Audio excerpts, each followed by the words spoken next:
Knowing what type of lubricant to use and where to use it can be a bit confusing. So in today's video, I'll walk you through a few different types of lubricants so that you have a better idea of what goes where.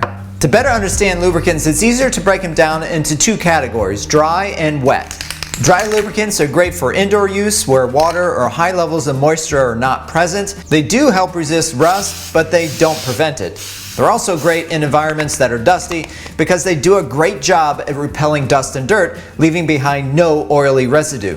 Just because they're labeled dry doesn't actually mean they go on dry. Most get applied wet, but their solvents evaporate so quickly that they only leave behind a thin protective coat. Because dry lubricants are designed for lightweight applications, they do wear off quickly and need to be applied often, especially if what you're putting it on gets a lot of use. So now that you know a little bit more about dry lubricants, let's look at a few different types of lubricants that fall into that category. The most marketed dry lubricant for power tools is called Glide Coat. It's used as a top coat on all working surfaces of power tools to keep them slick, so that the tool or the material slides easily over the surface.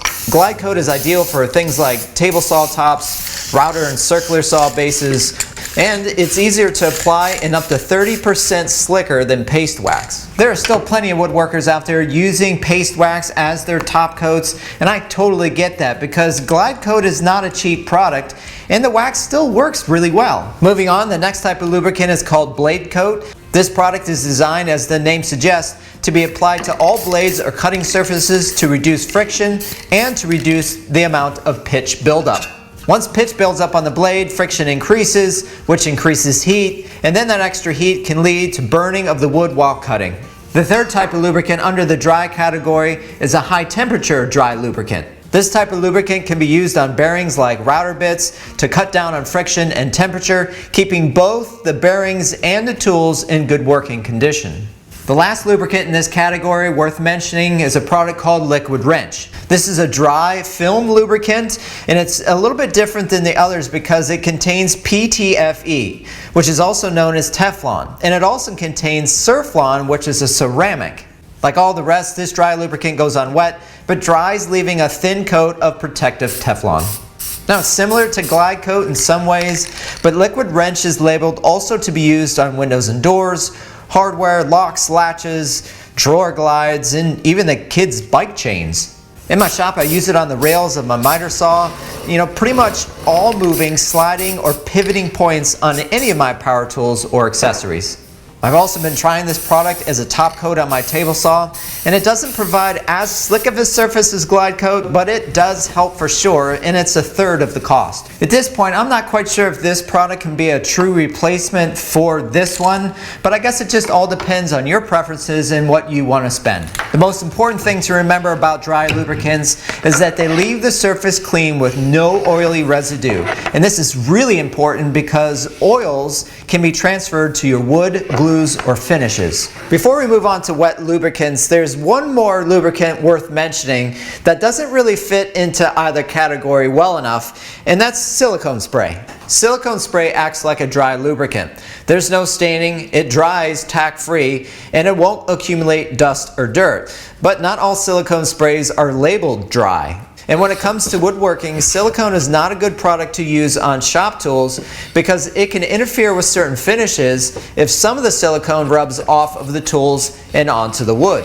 I only mentioned silicone in this video because it's so popular and it does have a lot of benefits around the house. It's great at preventing rust on lawn and garden equipment because it repels water well. And it can be used on plastic, wood, vinyl, or leather.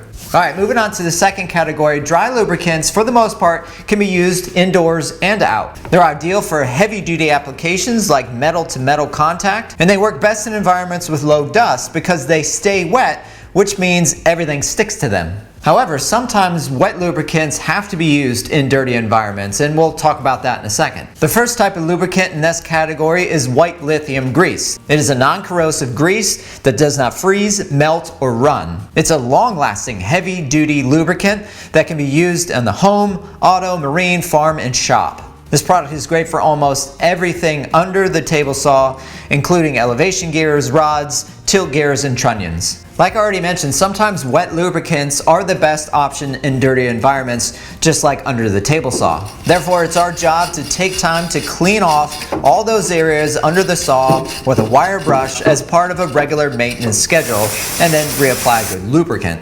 There are a plethora of white lithium lubricants on the market today, so don't be afraid to try out a few different brands. The last type of lubricant that we're going to talk about today is penetrating oils. The most common, well-known oil is WD-40. WD-40 has often been used as an all-purpose lubricant, but penetrating oils, like any other lubricant, have their limitations and they also have their advantages. For instance, penetrating oils are fantastic for preventing rust, cleaning tools, and helping to break free rusty nuts and bolts. It performs these tasks really well because it's made of solvents that give it a thin consistency and the ability to get into hard to reach places. But with that thin consistency comes the inability to stand up under heavy loads or for long periods of use. WD-40 can be used on power tool hardware that is showing signs of rust, like screws, bolts, or nuts, and it's very handy when you need to clean off surface rust on table saws or any other tools in the shop.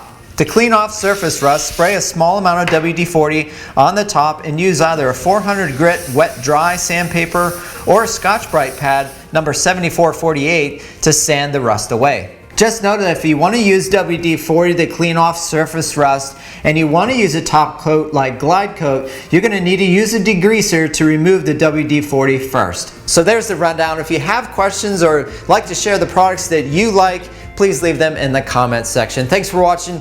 I'll see everybody next week.